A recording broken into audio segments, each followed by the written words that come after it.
Bonjour à tous, je suis ravie de vous retrouver dans cette petite vidéo. Petite, je ne sais pas si elle sera petite, mais j'avais envie de refaire un peu le point, de me présenter parce que vous êtes de plus en plus nombreux à me suivre, alors merci beaucoup. Et vous êtes de plus en plus nombreuses à rejoindre aussi mes programmes ou à me contacter pour être accompagnée. Alors vraiment, merci. Du coup, je voulais vous faire une petite vidéo de présentation, mais j'avais aussi envie de me livrer à vous et que vous compreniez mon parcours. Donc, je vais me présenter, je vais vous relater un peu mon histoire, mon parcours, quel enfant j'étais, quel ado j'ai été, ce que j'ai pu traverser, comment je les ai traversés et comment j'en suis arrivée à devenir thérapeute holistique, coach de vie et mentor business. Voilà. Alors, je suis Sabrina, j'ai 37 ans, je suis maman de 2 enfants de bientôt 4 et 6 ans. Euh, je me suis lancée à mon compte il y a maintenant 8 ans et c'était une sacrée aventure et en fait, j'ai jamais eu de problème à oser faire les choses, et je me suis souvent quand même lancée. Donc je me suis lancée, en tant que réflexologue à la base, enceinte de mon fils. Alors même avant ça, dès que j'ai commencé ma formation de réflexologie il y a 8 ans, je me suis, inscrite, et je me suis mise en tant qu'auto-entrepreneuse pour pouvoir exercer dès le début. Hem, Ensuite, quand je suis, tombée enceinte, j'ai continué ma formation et donc j'ai passé mon diplôme enceinte de 8 mois. C'était un truc, assez hallucinant. C'était génial de pouvoir, continuer. J'allais pas m'arrêter, attendre, c'est pas dans ma nature. Je me suis réellement lancée, j'ai pris un temps partiel à mon travail salarié pour pouvoir me lancer en tant que réflexo à côté avec un tout petit bébé. On a décidé ensuite d'acheter une maison et j'ai eu la surprise, de tomber enceinte et d'avoir ma fille, 2 ans après. Et là, j'ai décidé de quitter mon boulot parce que, l'activité de réflexo fonctionnait bien et réflexo plus, salarié, bah, c'était trop. Je voyais pas mes enfants, je voyais pas ma famille et c'est pas ce que j'avais envie d'avoir comme vie. Donc j'ai décidé de quitter mon boulot et de me lancer 100 à mon compte. Gros challenge. Donc je me lance il y a, 6 ans, complètement à mon compte, 2 ans après avoir fait, du salariat et de l'auto-entreprise, avec 2 bouts de chou de, quelques mois et 2 ans, un prêt sur le dos, un conjoint qui n'était pas salarié à l'époque et on se lance quoi, on y va.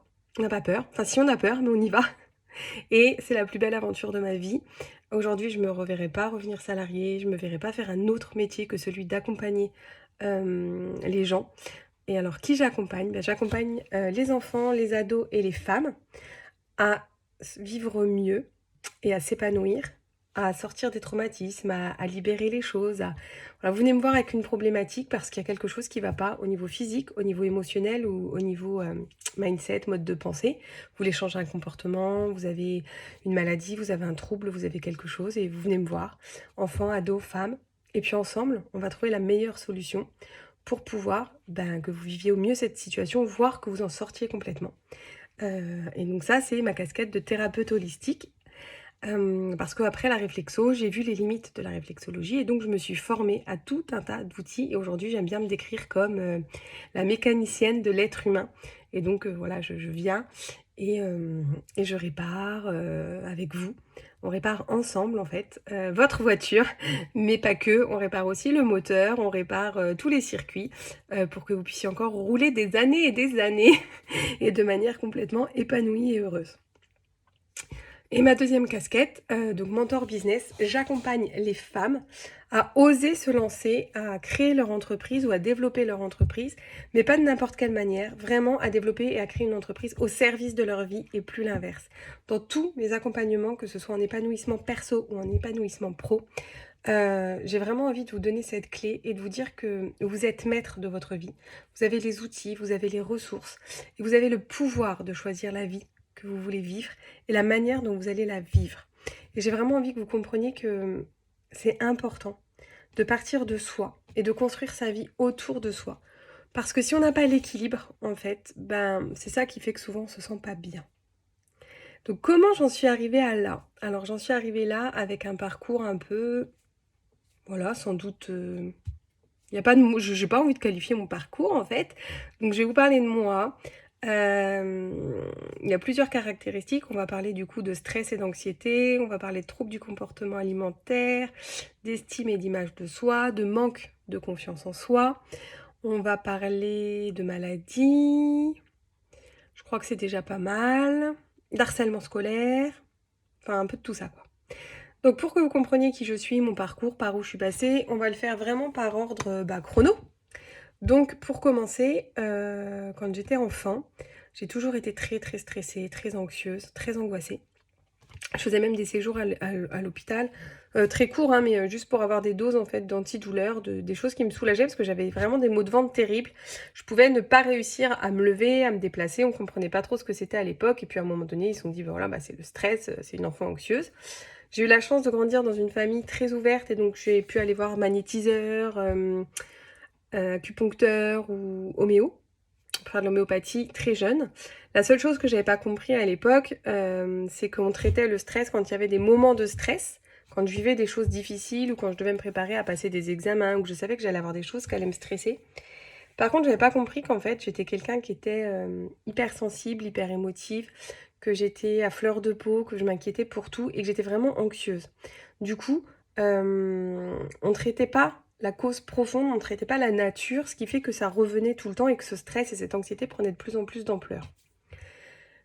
Et donc j'ai toujours été voilà, stressée, anxieuse, jusqu'à ce que je sois plus grande et que je décide que ça, non, stop, je ne voulais plus être cette personne-là. Et c'est ce qui m'a caractérisée et j'étais vraiment, sans m'en rendre compte, j'étais très altruiste. Je prenais beaucoup les émotions des autres aussi. Quand quelqu'un vivait quelque chose, c'est comme si je le vivais moi. Je réussissais pas à mettre cette barrière. Je vivais beaucoup mes émotions, un vrai ascenseur émotionnel. J'étais très très triste. En fait, je suis toujours très très triste, très très très très contente, très très très en colère. Je vais péter un câble, je peux péter un câble pour rien. Si je suis dégoûtée, frustrée, ça peut être pour un truc minime. Je me suis fait une idée d'un truc, c'est pas comme ça et ça prend une ampleur de dingue quoi. Un peu comme un enfant à qui vous dites on va faire des pâtes, qui s'imagine qu'il va manger des spaghettis bolognaise puis vous lui donnez des coquillettes au beurre quoi. Vous tapez une crise et vous dites, what? C'est juste des pâtes en fait. Bon, bah, moi, c'est un peu ça. Et je savais pas comment vivre ça.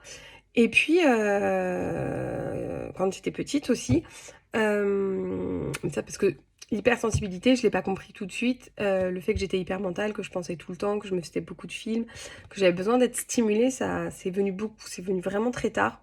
Et, mais une fois que j'ai compris ça, ça m'a tellement aidée que j'aurais aimé le comprendre ado.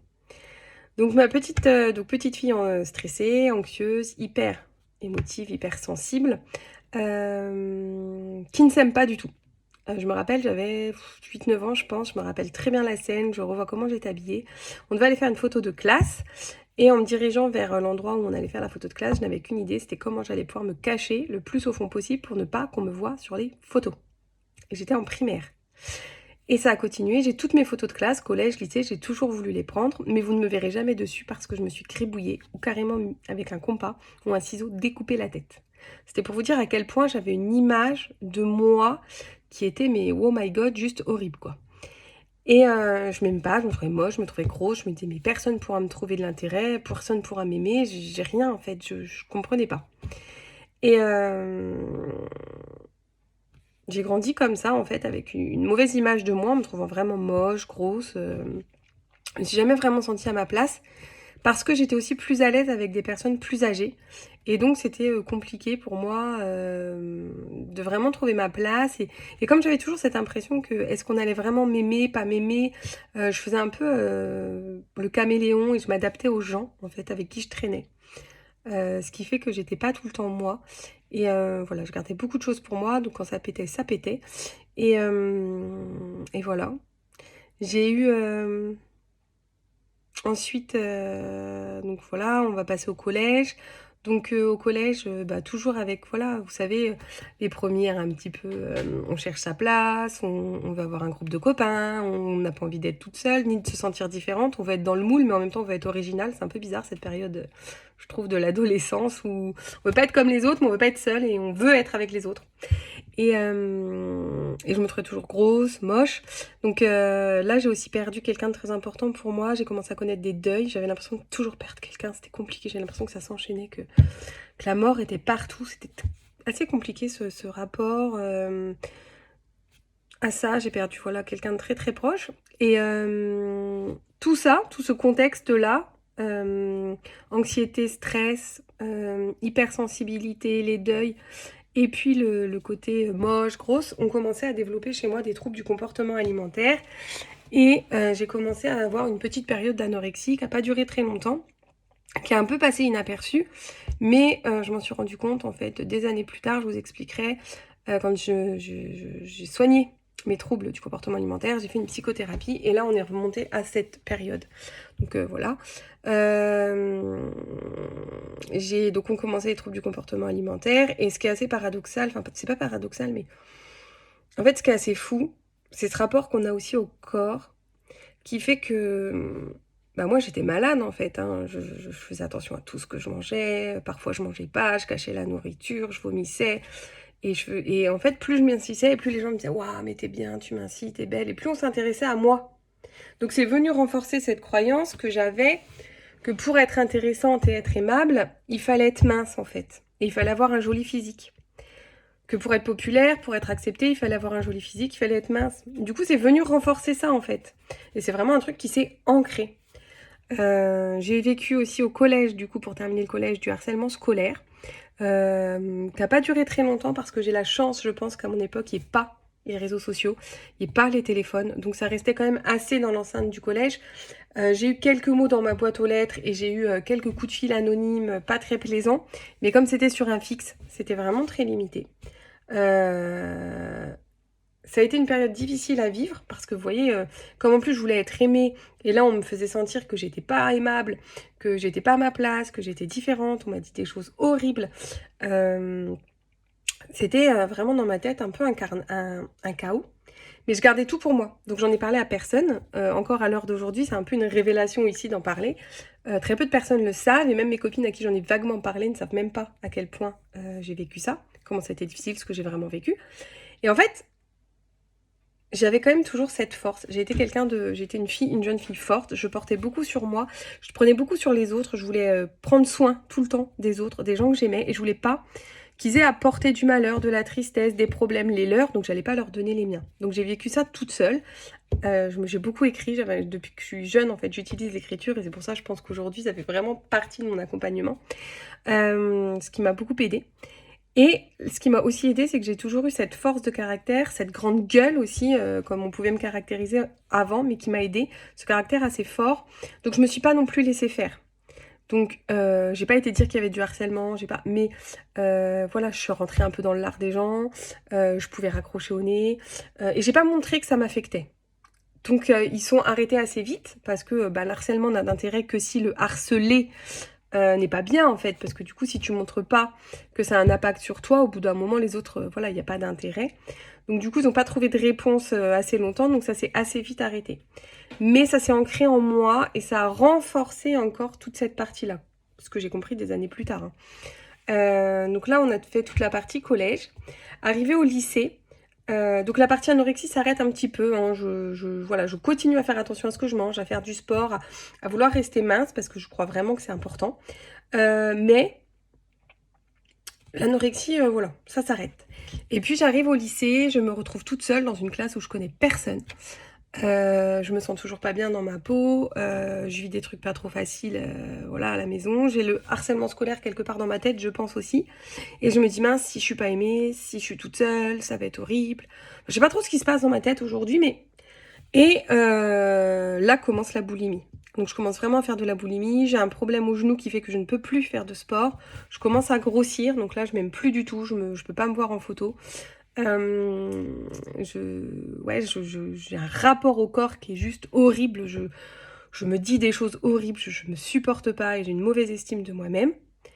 Et je fais mes années lycée un peu comme ça, voilà, et j'ai qu'une hâte, c'est de me barrer du lycée. J'arrive en prépa à rappliquer. Et là, j'ai du harcèlement scolaire, mais pas du harcèlement scolaire de la part d'élèves, du harcèlement scolaire de la part de profs. Et je ne comprends pas comment des profs peuvent se comporter comme ça. Et encore aujourd'hui, ça me révolte. À l'époque, ça m'a aussi révoltée. Je me suis, moi, un peu laissée faire, mais pas pour les autres. C'est ça qui a été toujours assez fou, c'est que comme pour le harcèlement scolaire, je vais pas forcément dire les choses, je vais les prendre. Et malheureusement, du coup, bah, ça a créé des problématiques chez moi. Aujourd'hui, je fais plus ça, mais donc je les prenais quand c'était pour moi. Et pour les autres, par contre, j'allais monter au front, ce qui faisait qu'on disait tout le temps, Sabrina, elle a mauvais caractère, elle a grande gueule, elle a... Et en fait, c'était juste un mécanisme de défense. C'était juste aussi tout ce que je gardais pour moi qui ressortait d'une autre manière. Mais on l'a pas compris. Je l'ai pas compris. Ça s'est passé comme ça. C'est tout. Et donc donc je vis ce harcèlement scolaire de la part de profs, mais je suis pas la seule en fait. Ce qui se passe, c'est qu'il y a une prof, je la revois, je vois son nom, qui en fait nous rend les copies. Elle sépare la classe en deux. D'un côté, tous ceux qui ont au-dessus de 15, je crois à peu près, enfin voilà, qui ont des très bonnes notes, elle leur rend bravo, félicitations, nanana. Et de l'autre côté, bah, les autres, à qui elle balance les feuilles.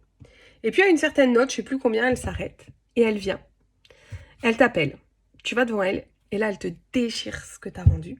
Et elle te dit, je veux le mieux pour demain. T'es nul. On va voir si tu peux faire mieux. Et elle te déchire ton truc. Ce qui est hyper violent, hein, déjà pour soi, et t'imagines devant toute une classe. Donc au fur et à mesure de l'année, on perd des élèves qui abandonnent en cours de route. Moi, je sens que je suis pas tout à fait à ma place dans ces études, que c'est pas vraiment ce que je veux faire, et je m'y sens pas bien. En même temps, cette année-là, je revis des deuils et je perds 2 personnes très importantes pour moi. Mes parents divorcent.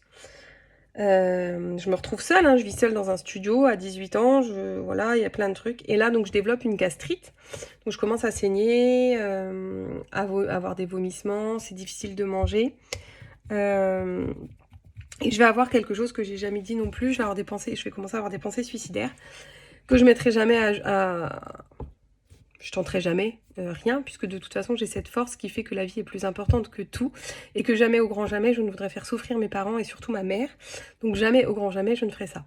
Mais j'ai des pensées comme ça qui viennent un peu noires et tout, et je commence, de moi-même je me dis je vais aller voir un psy. Je tombe sur un psy horrible de chez horrible, et là je me dis mais non c'est pas possible quoi. Et donc c'est tout, j'arrête là, et je me dis ça va passer. Je suis très bien entourée au niveau de ma famille. J'ai des copains, quelques amis par-ci, par-là. Enfin, voilà, je fais mon truc. Et quand cette année se termine et que je vais pour aller en BTS, je me dis là, c'est pas possible. Tu changes de ville, c'est le moment de changer en fait. J'avais aussi de gros soucis digestifs, je commençais à avoir des problèmes dentaires, puisque la boulimie était de plus en plus présente, ainsi que l'hyperphagie. Et ça prenait vraiment de plus en plus d'ampleur, les crises étaient de plus en plus importantes.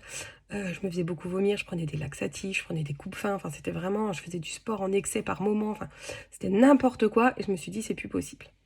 J'en parle à mon médecin traitant de l'époque qui, du coup, me dit, bah voilà, dans la ville où tu vas étudier, il y a un service spécialisé, donc tu vas prendre rendez-vous avec telle personne, elle fait l'ordonnance, je prends rendez-vous avec un endocrinologue spécialisé dans les troubles du comportement alimentaire, qui me dit, bah écoute, je te suis à une seule condition, que tu aies un suivi avec un psy. Elle m'envoie voir un psy, avec qui ça... Donc, alors moi j'étais un peu réfractaire parce que... voilà, je lui explique, je lui dis, bah, je suis déjà allée en voir un, voilà comment ça s'est passé et tout. Et elle me dit, écoute, elle me dit, un psy, c'est comme tout le monde. C'est comme un copain, c'est comme quelqu'un, il faut que ça passe. Donc, si tu vas en voir un, deux, trois, quatre, cinq, c'est pas grave. Elle me dit, jusqu'à temps que tu trouves celui avec qui ça passe et avec qui tu as envie de faire ta psychothérapie. Mais elle dit, sans psychothérapie, je ne te suis pas. Donc c'est tout, je prends rendez-vous avec cette personne qui se trouve être le sosie de Gérard Jugnot et qui est juste génial. En plus le pauvre, je suis arrivée à la séance en mode ouais bon bah je suis là mais j'ai pas envie, puis de toute façon machin, enfin avec l'expérience passée. Il est génial, on fait des super séances, je le vois pendant 2 ans. Et on comprend, j'ai beaucoup de déclics, je comprends beaucoup de choses, je vais de mieux en mieux. J'ai toujours des troubles de comportement alimentaire, mais je les gère beaucoup mieux. Et puis je dois changer de ville pour mes études. Et il me dit, ça serait bien quand même que tu continues et que tu trouves quelqu'un là-bas pour te suivre. Ok, ok. Je pars là-bas et bien évidemment, je ne me fais pas suivre. J'ai pas envie de tout recommencer. Je me dis, voilà, nouvelle ville, nouvelle étape, on verra ce qui va se passer. En même temps, je suis dans une relation avec un garçon qui m'a traité comme de la merde, on va dire avec le recul, mais qui me traitait comme une reine quand on était tous les deux. Mais je n'avais le droit de connaître personne de sa famille, de ses amis, enfin c'était très particulier. Et je me suis laissée traiter comme ça, et vraiment avec le recul, c'est comme ça que je le vis, et ça a été une opportunité, c'est un cadeau d'avoir vécu ça, parce que jamais au grand jamais je ne revivrai ça.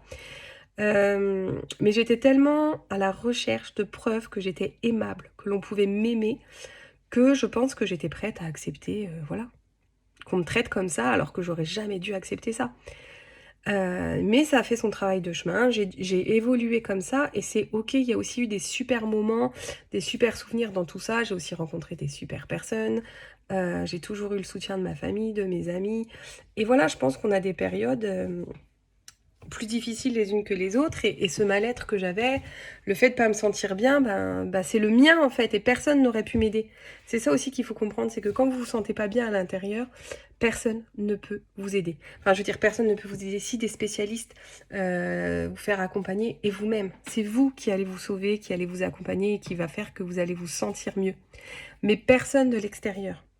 C'est pas parce que vous allez avec telle personne que vous allez avoir X amis, que vous allez avoir un petit ami, que vous allez avoir un super boulot, tout ça ne viendra pas vous donner de l'amour et de l'estime. Il n'y a que vous qui pouvez vous en donner. Et le fait de pas se sentir bien, c'est à vous de travailler dessus et d'aller vous dire, mais qu'est-ce qui fait que je vais me sentir bien? Qu'est-ce qui est important pour moi? Et d'aller reconnaître votre valeur, votre importance. Votre vie a de l'importance, c'est important. Vous êtes important pour des gens, vous avez votre place sur Terre. Si vous êtes là, c'est que vous avez des choses à faire. Et juste le fait d'être là, vous avez votre place et vous avez le droit de vivre et vous devez vivre. Et on peut vivre en kiffant. Et c'est ça qui est génial. Et peu importe tout ce qu'on a vécu. Donc, voilà mon parcours. Voilà ce que comment j'ai vécu. Et il y a eu plusieurs déclics, plusieurs phases dans mon accompagnement. Quand je suis revenue ensuite, du coup, dans la région, j'ai commencé à travailler sur moi, à lire des livres sur l'amour de soi, l'estime de soi, l'hypersensibilité. J'ai commencé à regarder des vidéos de développement personnel et j'ai compris que je pouvais changer la manière dont je pensais, changer mes émotions et donc j'ai commencé à faire à faire des programmes en ligne, à faire des exercices. Quand je faisais des livres, je faisais aussi toujours tout ce qui était proposé dans les livres d'accompagnement et donc je voyais des améliorations.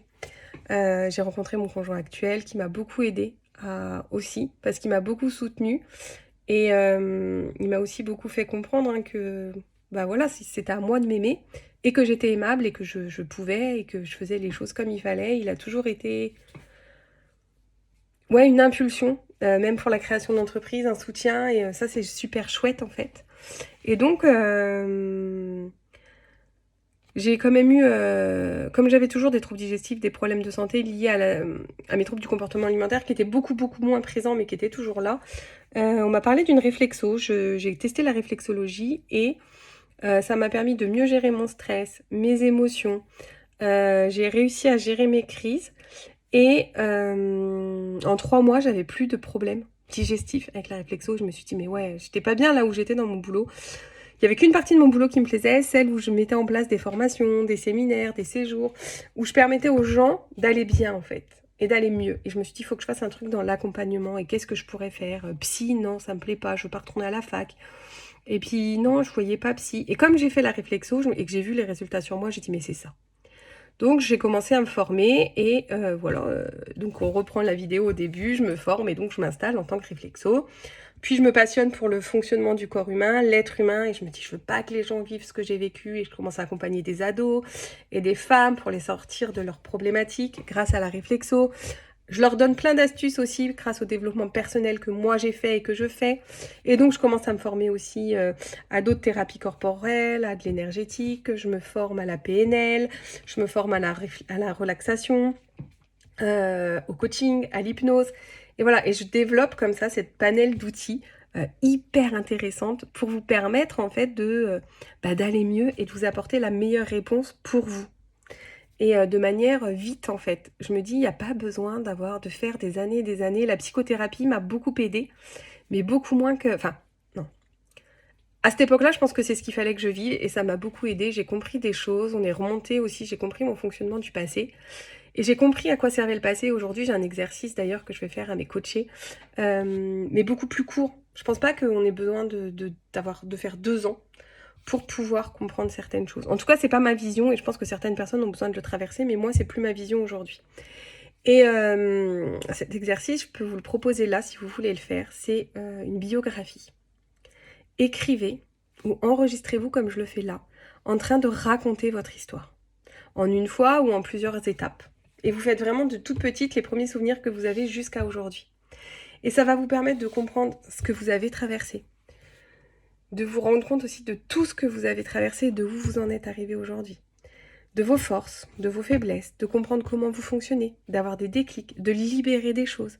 Et c'est juste, c'est tellement magnifique cet exercice. Je vous invite vraiment à le faire. Et donc pour continuer, pour terminer aussi un petit peu cette vidéo qui est déjà longue sur mon parcours, mon histoire, donc je me forme et j'accompagne maintenant voilà, les enfants, les ados et les femmes pour vivre le mieux possible, s'épanouir, et j'accompagne beaucoup sur l'estime et la confiance en soi. Le rapport à l'image de soi aussi, et sur les troubles du comportement alimentaire, la gestion du stress. Donc sur tout ce que j'ai vécu, mon expérience me sert vraiment à vous accompagner au mieux pour le côté épanouissement perso. Et le côté vraiment coach business, mentor business, c'est parce que j'ai accompagné au fur et à mesure. On est venu me voir et on m'a dit mais je donnais des conseils, j'aidais les gens sur leur marketing, la com, sur le mindset, pour qu'ils développent leur entreprise, parce qu'on venait, du coup je faisais partie de réseau et tout ça, et les gens me disaient mais t'as l'air épanoui, ton business a marché vite, tu t'es lancée enceinte, quand je racontais mon histoire, on me disait mais ouais, comment t'as fait, tu peux m'aider, etc. Et puis je faisais du marrainage un peu comme ça, et puis c'en est devenu des accompagnements payants, parce que c'était aussi beaucoup de temps, d'investissement. Quand je me suis formée au coaching, j'ai compris tellement de clés, etc. Je me suis dit ouais, mais je veux en faire, et je pense vraiment que créer son biz peut permettre d'avoir un équilibre de vie, de faire quelque chose qui fait qu'on se kiffe. Et au-delà d'accompagner les femmes à créer leur business, je les accompagne aussi à trouver l'orientation qui leur convient, à faire les choix de la carrière professionnelle, à mener la carrière professionnelle qu'elles veulent par rapport à elles-mêmes et à leur propre équilibre de vie. Et moi, ce que j'adore, c'est aujourd'hui, c'est aussi dégommer toutes les injonctions de la société, dégommer les programmations qui nous limitent, qu'on s'est nous-mêmes mis, ou notre famille, notre éducation. Et ça, c'est juste génial, en fait. Et j'adore tellement mon métier, c'est devenu une passion, que ouais, j'ai jamais l'impression de travailler, en fait. Et ça, c'est juste génialissime. Enfin, je veux dire, ça, waouh, ça n'a pas de prix, quoi. Et donc c'est comme ça que j'en suis venue à vous accompagner, à vous former. Et, euh, et voilà, j'espère que mon parcours aura inspiré, vous aura aussi donné envie de prendre soin de vous. Petit truc en plus, le gros déclic qui a vraiment tout changé. Ouh, bah tiens, j'ai un truc. Voilà, le plus gros déclic qui a vraiment tout changé, ce qui a fait qu'à un moment donné aussi, je prenne le taureau par les cornes et je fasse un accompagnement vraiment transformateur. J'ai vraiment fait un coaching. C'est quand j'ai appris que j'étais enceinte de mon fils, et je ne savais pas à l'époque si c'était un garçon ou une fille. Mais dans tous les cas, je me suis dit, je ne veux pas que mes enfants connaissent l'état de stress dans lequel moi je me mettais. Je veux pouvoir leur apporter des outils, je veux pouvoir leur apporter des clés pour que s'ils sont stressés, anxieux, etc., ils aient ce qu'il faut pour ne pas devenir des adultes hyper stressés. Je veux faire tout mon possible, parce que je ne sais pas si ça marchera évidemment, mais je veux faire tout mon possible pour ne pas leur montrer, on est leur modèle. Ils apprennent énormément par mimétisme, les neurones miroirs. Donc ils vont refaire ce qu'on fait. Donc je me suis dit, au mieux je serai sereine, libre, bien dans ma peau, bien dans ma tête, au mieux je leur donne les clés. Et après ils feront comme ils peuvent et comme ils veulent, et je serai toujours là. Mais du coup, j'ai voulu vraiment être ce modèle en me disant non, tu peux plus être anxieuse comme ça. Tu dois apprendre à gérer ton stress et tes émotions. Tu dois sortir absolument des troubles du comportement alimentaire et t'aimer. Je ne veux pas que mes enfants, je veux pas que mes enfants m'entendent me dire je suis trop grosse, je suis moche, machin. Non. Je veux qu'ils... Et donc c'est comme ça que j'ai vraiment tout stoppé grâce à eux. Et voilà, c'est mon pourquoi. Donc c'est important aussi de trouver son pourquoi. C'est ce qui va aider aussi du coup à toujours prendre soin de soi, à aller mieux et à s'épanouir. Et vous avez le droit et vous devez kiffer. Vous pouvez vous kiffer et kiffer la vie. Donc voilà, j'espère que ça vous aura inspiré, guidé, peu importe ce que ça vous a donné. Voilà. Et n'hésitez pas à me contacter si vous avez envie qu'on échange ensemble.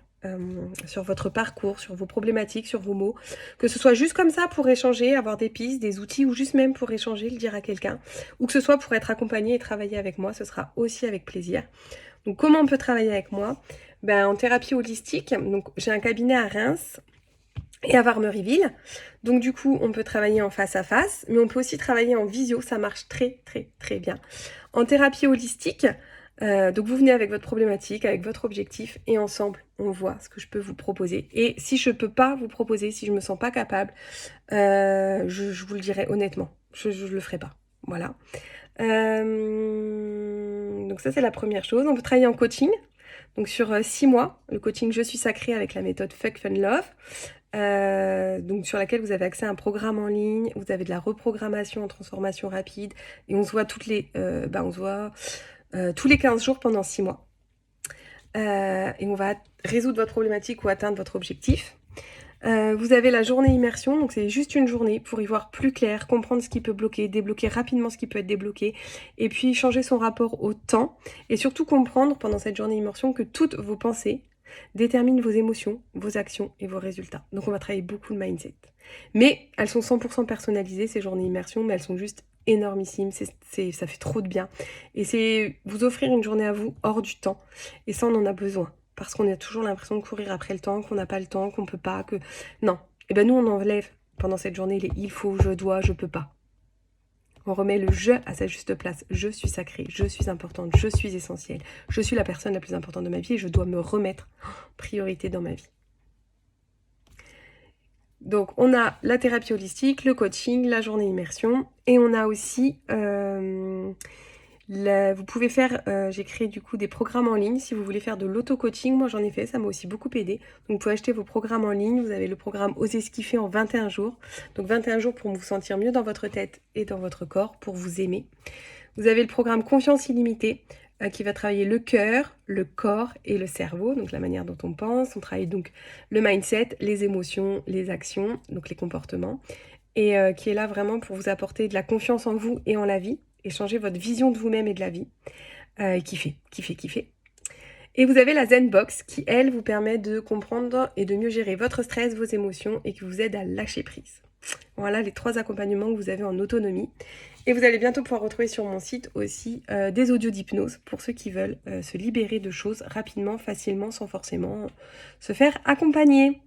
Et pour tous ceux qui ont leur business, vous pouvez me retrouver avec Bizel, ma deuxième société que j'ai co-créée avec Alice, qui est spécialisée en stratégie digitale. Et on vous accompagne, soit moi, soit Alice, soit toutes les deux, dans différents accompagnements pour vous permettre de vous épanouir et de créer un business au service de votre vie.